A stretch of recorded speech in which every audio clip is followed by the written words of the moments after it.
Ngizothanda ukuthi ngikubingelele ngiphinde futhi ngikwamukele khona la kuZimi Live. If ufuna nje ukuhlezi updated ngezinto ezenzakho la eMzansi, ungakhohlwa ukuthi usubscribe kule channel and uphinde phela uclick ibell for ama notification. So ivideo namhlanje ngibuyile ngizokhuluma amathiza Umkhokha kwistory esithinta uZodwa uDifa naye kuMaMzobe, izinto omele uyilindele njengoba kuyinyanga kaAugust. So kumathiza ngibuyile baveza ukuthi kuzoba ne-family meeting ezobe ibanjwe uDifa, uMaMzobe naye kuZodwa namanye amalunga omndeni. And baphinde baveza ukuthi kule meeting uDifa ke uzofuna ukusho ukuthi ahlahle ubani ubaba wengane yakhe uZodwa. So khumbula ukuthi le meeting ibanjwe ngenxa ukuthi ke uZodwa ufuna ukuhlala nobaby daddy wakhe lo ade behlukene naye. Khumbula ukuthi uZodwa waqamba amanga ukuthi ke bahlukene nobaby daddy enjikijiki uthe sebebuyelene njengoba ke sethi ufuna ukuyohlala naye. And iplan yakhe ebe noDifa leyo ukuthi ke uZodwa ehambe yohlala le ngaphandle so that phela bezokhona ukufihla lento yabo yokuthi ke umithi ingane yakhe uDifa. So uDifa uzogcina imshilo kubaby daddy wengane kodwa akuzoqamba amanga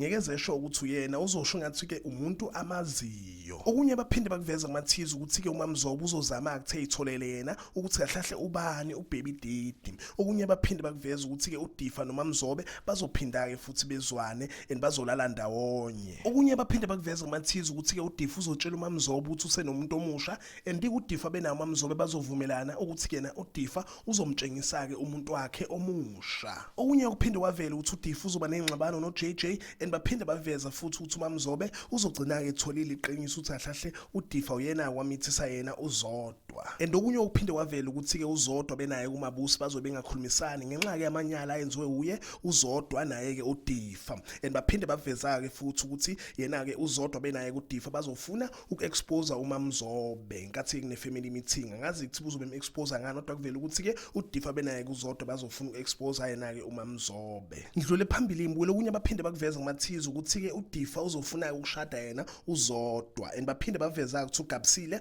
uzokwenza ke iplan yokuthi ke ebulale uZodwa. So kanjalo imbulo amathiza ethu ngovala la ngizophinda futhi ngibuye no part 2 ngu-update izinto omele uyilindele. Citha ungakhohlwa ukuthi ulike and usubscribe. Ngithi ke nje danke ngiyabonga.